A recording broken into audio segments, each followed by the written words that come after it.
Be informed. Be alert. The information you need to know about COVID-19 vaccine. Right here, right now, on The Vax.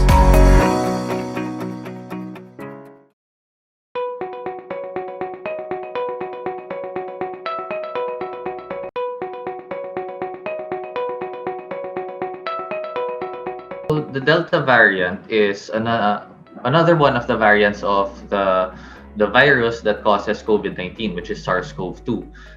From previous, previous news and all scientific work, we've known that there are various, variants of the SARS-CoV-2 circulating throughout the globe right now. One of these is the Delta variant. So the Delta variant originated or was initially detected in India in late December of 2020. It immediately became one of the most, the most dominant variant in India, meaning that if you look at the different types or the different variants of SARS-CoV-2 sa India during that time, ang pinakamadamo na cases was because of the Delta variant.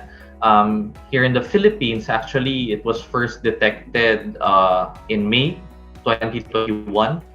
And then what is of concern, I think, is that in other countries outside of India, for example, in the UK or in the US, majority of the new cases are predominantly now being detected as the Delta variant, meaning that it is a variant of the virus that is very transmissible. It becomes dominant much quicker than the previous variants, such as the Alpha, Beta, Gamma, or even the Theta variant that was